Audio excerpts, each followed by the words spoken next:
David Nallen, good to see you. Thanks for coming in.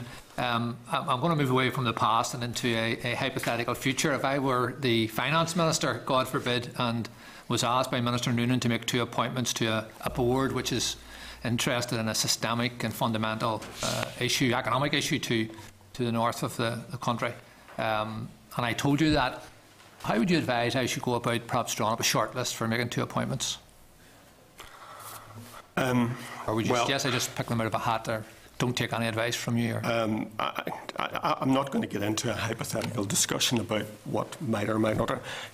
Well, then let's. What? Oh, sorry, you go ahead first. No. I was going to say, you've asked me about what knowledge we have about what happened in the lead up to the appointment of the Northern Ireland members to the advisory committee.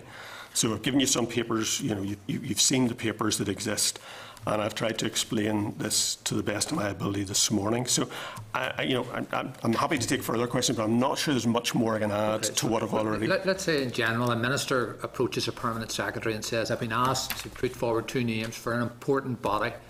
What advice would you give that minister in terms of selection of those 2 people? Well, obviously, if the appointments were the responsibility of the department, there are various processes that we would go through. But again, I have to emphasise the point: these appointments were not the responsibility of DFP. They were the responsibility of NAMA / the Irish government. You can't wash your hands off it entirely, David, because what I'm saying, a minister approaches and says, "I'm asked to make two nominations. It won't be my decision at the end of the day. It's the decision of a different body, and you have to tell me." Are you saying you would say nothing to do with us, or would you say to the minister, "This is a very important body. This is the procedure I would follow"? Which is it? Well, as I say, if they were our appointments, no, they're not your appointments. But they're important. To this economy or to the future of our citizens as well, but they're being made by another agency. But as a minister, the minister's been asked to put forward 2 names. So you have no advice at all for the minister? Well, within our own public appointments process, at the start of a process, we would routinely ask ministers if there are any names they would like to be sort of considered within the public appointments process. So this idea that ministers put forward names isn't that unusual. And you give no advice? If we're asked for advice, we will give advice. Would you say to a minister it might be a good idea to ask for advice? Ministers know that we are there at all times to give advice. Tell me this, do you think that the sale of the NAMA portfolio was a mess? The sale of the NAMA portfolio? I have no reason to believe it was a mess. Sorry, I should say again, the sale of the NAMA portfolio was a matter for NAMA and the Irish government. I understand, but generally, I'm asking you as Permanent Secretary, do you think it was a mess? I have no reason. In the papers the last 3 months, 2 months anyway? I'm not going to offer an opinion on that. Okay. I don't think it would be appropriate for me to do so. Again, I don't think it would be appropriate for me to comment on that. You're the Permanent Secretary of the department which is most intimately involved in the management of our finances. It's a huge, perhaps certainly the biggest property transaction ever in this part of the country. Have you any view at all on how it was carried out? I couldn't offer any sort of authoritative view on it because I have not been presented with all the papers that would have been before the NAMA board before they made the sale. I could only offer a view on the sale if I was privy to the information that the NAMA board was, and I'm not. So it would be wrong for me to offer a comment on something for which I have no accountability and no particular knowledge. But are you saying then that the Department of Finance personnel had no involvement at all in the sale through the appointment and through the nomination of advisors to the board, to the advisory committee? DFP was not consulted about the sale of the NAM assets. Yes, I understand. With no responsibility. But you do accept that the minister and the department are one and the same. The minister put forward nominations to an advisory committee. We now know that there are huge questions being asked over the conduct of that sale, but you have no comment at all on the nature of that sale, whether it was a great deal, bad deal, scandal, mess. Nothing at all. Again, I'm sorry, at the risk of repeating myself again, I couldn't comment on matters like that. Firstly, I'm not accountable for what took place.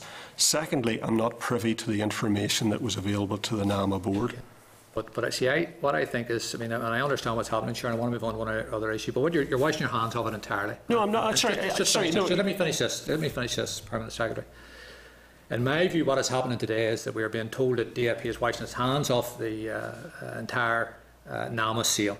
But at the same time, appointments were made to a NAMA advisory committee, which is at the very heart of what has been described as a dirty scheme, the very heart of it. And you can't wash your hands of that. Either you put your hands up and say something happened here which was inappropriate, improper, or we would have done differently. You're not offering any of that at all. And it seems to me that while this transaction happened, which was of huge importance to this economy, you were sleepwalking through it. Firstly, a number of points I would need to make clear here is you can only wash your hands of something for which you're responsible. I was not. DFP, the Department, the Minister, were not responsible for the sale of the NAMA. But they were responsible for the appointments and nominations of appointees to an advisory committee, which is at the heart of this. We weren't responsible for the appointments to the advisory committee. Responsible for the nominations. Nominations. We put names were put forward.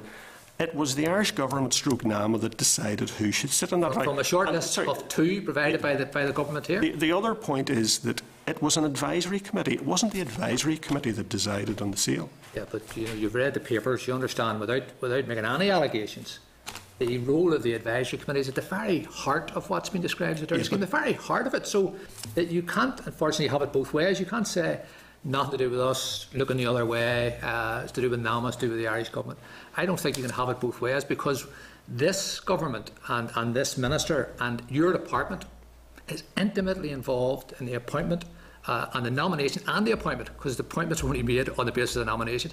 So you can't have it both ways, David. You can't say nothing to do with us. Because right at the heart of this, which is a mess and is a scandal, and I'm not making any allegations about criminality, but is a mess and a scandal. Even anyone walking by in the street can see it's a mess and a scandal. You can't even see that. You're the Permanent Secretary. You can't see that this is a mess and a scandal, which casts a poor light on all of us in this body, and casts a poor light on your department.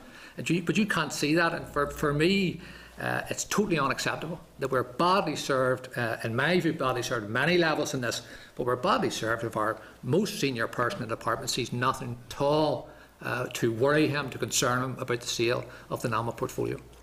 I think I've made my point very clear. I can only be accountable for the things for which I'm responsible. DFP was not responsible in any way for the NAMA sale. I think it's also important, and I'm not going to get into this any further, but it's important in looking at all these issues to distinguish between what happened on the sales side and what happened on the purchase side. I'm not going to say any more than that. If I may then move on, just my last point. You see, the sale and the purchase is what Mr McDonagh, Mr Daly and Minister Noonan are majoring on, because they're saying it looks to us that there's something dodgy happened here. There's kickbacks, there's stuff happening we're not proud of, but it happened on the other side of the deal.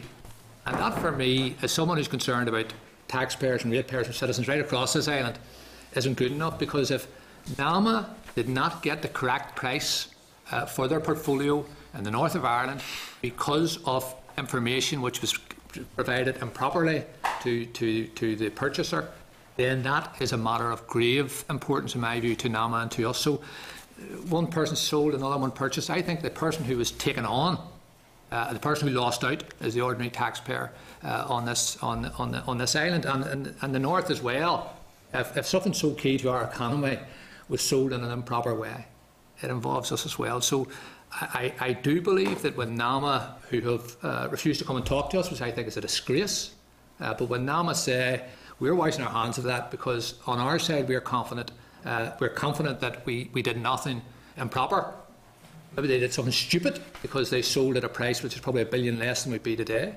But when NAMA wash their hands of it and say it's someone else's problem, I don't accept that. And I don't accept on this side of the border either that we can say it's someone else's problem. For me, it's a problem which affects everyone on the island, and everyone, including the Permanent Secretary, including the Minister, including us as politicians, need to get to the bottom of it, need to tell ordinary people what happened, because there was either improper activity here or there was incompetence, but one way or the other, everyone can't wash their hands of it. Maybe they got Chair. Okay. That's not a question, so you don't need to come back on that, but it's a frustration. Thanks, Martin. Just